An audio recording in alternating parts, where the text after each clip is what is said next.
সবাই কেমন আছো? আশা করি সবাই খুব ভালো আছো। আজকে আমি কোথায় এসেছি জানো? দেখে নাও। আজকে এসেছি কোথায় বুঝতেই পারছো, শেরি পাঞ্জাব অবশ্যই। আর কাদের সাথে এসেছি জানো? দেখে নাও। হ্যাঁ, এনার ফ্যামিলির সাথে এসেছি আমি আজকে। ভেতরে যাব, গিয়ে খাওয়া দাওয়া করবো। আর অনেক মেম্বার এসেছে, তাদেরকেও তোমরা দেখতে পাবে আমাদের ভিডিওতে। আর অবশ্যই লাইক দিয়ে ভিডিওটা দেখতে শুরু করো। ধরো একটা সুন্দর সানডে তোমার হাতে আছে, সারা সপ্তাহ এত কাজ করেছো আর স্ট্রেস তো বিশাল, তো রিলিফও তো দরকার। হ্যাঁ, এরকম তো আউটিং খুব বেশ ভালোই লাগে, তাই না? কোলাঘাটের দিকে তো প্রায় লোকজন যায়। শেরি পাঞ্জাব সবাই কিন্তু লিস্টে রাখার ট্রাই করে। ভেতরে ঢুকেই সামনে দুটো দোলনা দেখতে পেলাম। সবাই এখানে কিন্তু দুলতে ব্যস্ত, আমি কিন্তু দোলনার থেকে খাওয়ার চিন্তাতে ব্যস্ত ছিলাম। তারপরেই দেখতে পেলাম সুন্দর একটা অ্যাকোরিয়াম, যেখানে বিভিন্ন রকমের মাছ আছে। কফি ওয়ার্ল্ড ক্রিম অ্যান্ড ফাজ এই রেস্টুরেন্টের মধ্যে আমরা সবাই ঢুকলাম।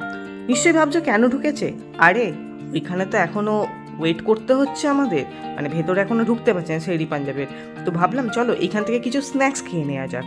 তো স্ন্যাক্স হিসাবে নেওয়া হয়েছিল মোমো।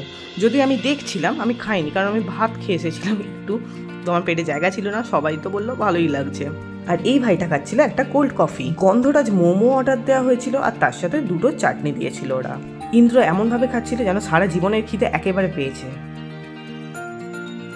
রেস্টুরেন্টটা অনেকটা বড় জায়গা নিয়েছিল, আর চারদিকে আমি মূর্তি দেখতে পাচ্ছিলাম, আর গাছগুলো সুন্দরভাবে কাটিং করা ছিল। রাস্তার উপর তোমরা অনেক গাড়িও দেখতে পাবে। আর দেখো, এইটা হচ্ছে ওদের পার্সোনাল কার, ঠিক আছে? আর এটা কিন্তু ব্যাটারি দেয়া। গাইস জাস্ট দেখো, এটা হচ্ছে পার্কিং এরিয়া, যথেষ্ট বড়। জাস্ট দেখো কতগুলো গাড়ি এখানে আছে। তোমরা যদি আসো, কোনো চিন্তা করতে হবে না গাড়ি রাখার জন্য। আর এটা ছিল বারকাম রেস্টুরেন্ট, তো এর ভেতরেই আমরা গিয়েছিলাম। সানডেতে ভিড় কাকে বলে সেটা তোমরা দেখতেই পাচ্ছ। আর এখানে লোকের লোকালয় যাকে বলে। আর এখানে বার কাউন্টার যেহেতু আছেই, তো অনেক রকমের ড্রিঙ্কস পাওয়া যাচ্ছিল। তোমরা অনেকে গিয়ে ড্রিঙ্ক করতে পারো, কোনো অসুবিধা নেই। আর তোমাদের সাথে যদি এরকম ধরনের ইনোসেন্ট বাচ্চারা গিয়ে থাকে, তাহলে একদম ড্রিঙ্কের কথা ভেবো না কিন্তু, ঠিক আছে? ফার্স্টে আমাদেরকে দিয়ে দিয়েছিল ফিশ সরসো টিক্কা। এটা বেশ ভালো খেতে ছিল, কারণ শেরি পাঞ্জাব মানেই আমরা জানি কাবাব বলো, টিক্কা বলো, এই খাবারগুলো খুবই ফেমাস এখানকার, আর খেতে দারুণ হয়।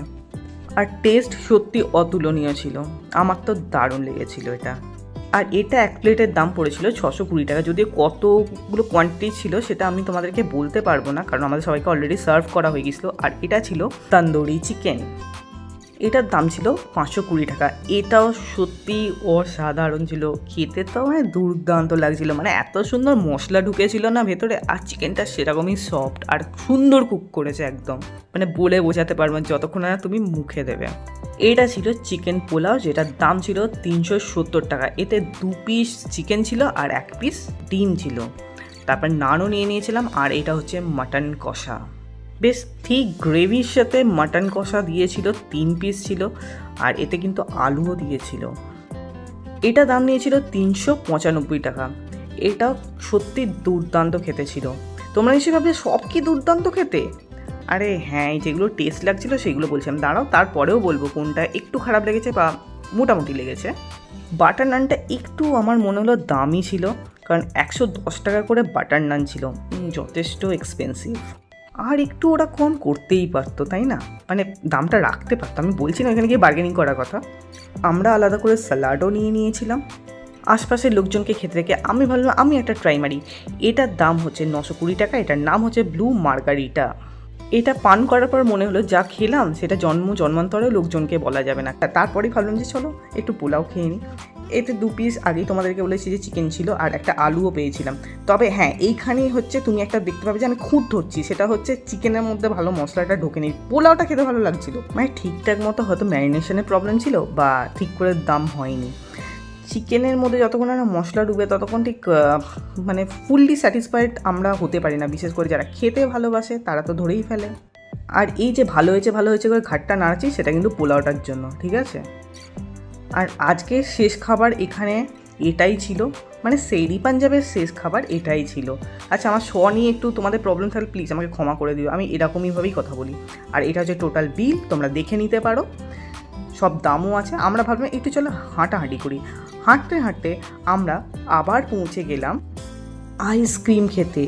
কোথায় আবার? বাস্কিন রবিন্সে, ওইখানে ছিল, সেই জন্য চলে গেছি। সবাই যে যার মতো আইসক্রিম নিয়ে নিলাম।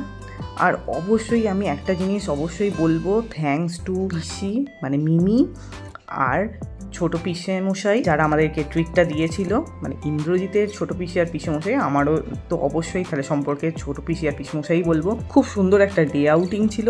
আর আইসক্রিমে আমি নিয়েছিলাম কটন ক্যান্ডি, যেটা আমি বরাবরই খেতে ভালোবাসি। বাস্কিন রবিন্স থেকে আমি ওটাই ম্যাক্সিমাম ক্ষেত্রে নিয়ে থাকি, আমার পছন্দ হয়। বাকিরা চকলেট, কেউ কফি ফ্লেভার, যে যেরকম পেরেছে নিয়েছে। আর আজকে আমরা খুবই আনন্দ করেছি, খুবই মজা হয়েছে। তোমরা রাতের দৃশ্যটা শুধু দেখে নাও, কতটা সুন্দর দেখতে লাগছে। আর ঠিক ততটাই পরিষ্কার ছিল, রাস্তাঘাটটা দারুণ পরিষ্কার ছিল। সো গাইজ, আমাদের ব্লগ আজকে শেষ হয়ে গেছে। তোমাদেরকে যতখানি ইনফরমেশন দেবার আমরা দিয়েছি শেরে পাঞ্জাবের ব্যাপারে। আজকের ব্লগটা এই পর্যন্তই থাক। তোমাদের যদি আজকের ব্লগটা ভালো লেগে থাকে তাহলে জানোই কি করতে হবে, লাইক শেয়ার অ্যান্ড সাবস্ক্রাইব করে দিও। তোমার সাথে আবার দেখা হচ্ছে আমাদের পরবর্তী ব্লগে। Till then, tata, bye by.